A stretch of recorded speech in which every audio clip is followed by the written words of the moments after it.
Assalamualaikum warahmatullahi wabarakatuh. Saya Artin Rizka Maulani bersama dengan Muhammad Fajrin dan Akila Sarah Jauhara akan menjelaskan tentang model Newcomb dari mata kuliah pengantar ilmu komunikasi. Model Newcomb. Theodore Newcomb tahun 1953 lahir di Rock Creek, Ohio, Amerika. Ia memandang komunikasi dari perspektif psikologi sosial. Model ini mengingatkan kita akan diagram jaringan kelompok yang dibuat oleh para psikologi sosial dan merupakan formulasi awal mengenai konsistensi kognitif.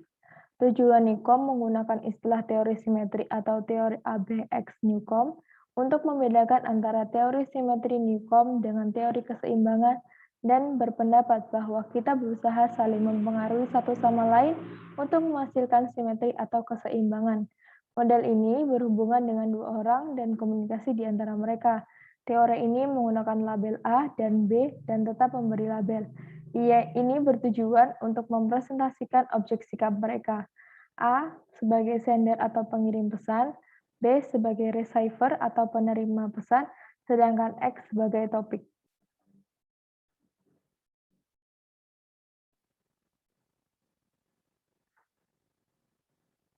Theodore Newcomb ini mengasumsikan kebutuhan manusia atas konsistensi yang beliau sebut sebagai ketegangan konstan terhadap simetri. Model ini mengasumsi orientasi A, sikap terhadap B, dan terhadap X itu saling bergantung. Dan ketiganya merupakan suatu yang terdiri dari 4 orientasi. Orientasi yang pertama adalah orientasi A terhadap X, yang meliputi sikap terhadap X sebagai objek yang harus didekati atau dihindari, dan atribut kognitif, kepercayaan, dan tatanan kognitif. Sedangkan orientasi yang kedua adalah orientasi A terhadap B dalam pengertian yang sama. Orientasi ketiga, orientasi B terhadap X, dan orientasi yang terakhir adalah orientasi B terhadap A.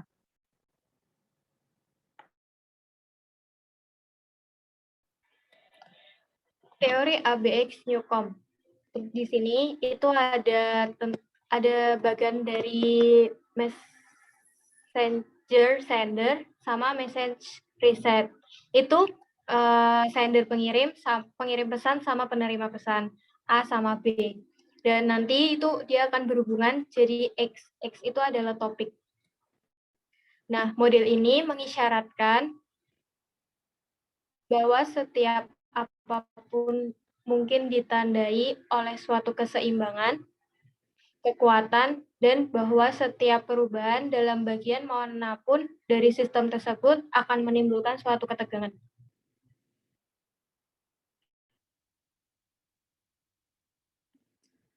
Suatu ketegangan itu terhadap keseimbangan atau simetri, karena secara psikologis tidak menyenangkan dan akan menimbulkan tekanan. Tekanan itu adalah tekanan internal untuk memulihkan keseimbangan tersebut. Dalam model ini, komunikasi merupakan cara yang biasa dan efektif di mana orang-orang mengorientasikan dirinya terhadap lingkungan. Ini termasuk suatu tindakan komunikatif dua orang yang sengaja atau intensional.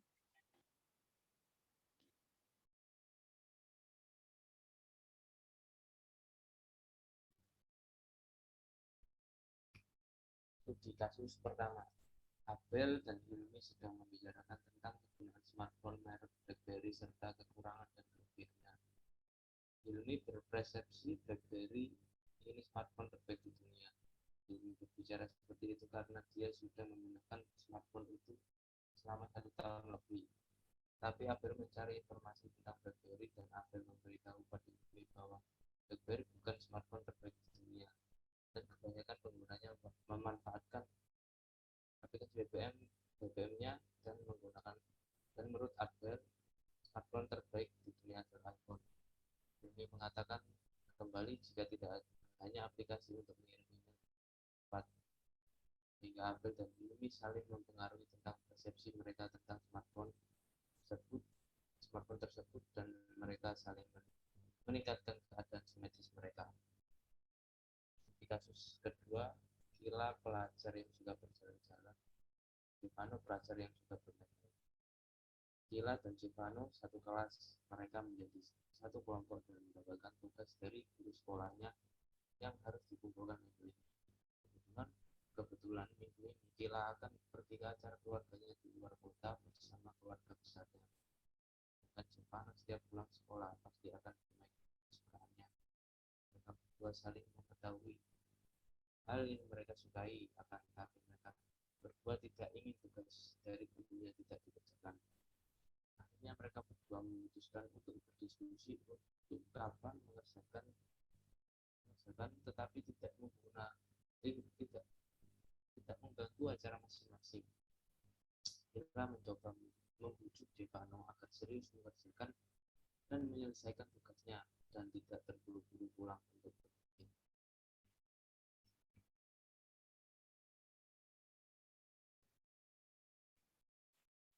Kesimpulan dari teori Newcomb ini adalah teori Newcomb menggunakan istilah teori simetri untuk membedakan antara teori simetri Newcomb dengan teori keseimbangan dan berpendapat bahwa kita berusaha saling mempengaruhi satu sama lain untuk menghasilkan simetri atau keseimbangan.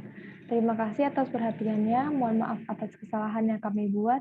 Wassalamualaikum warahmatullahi wabarakatuh.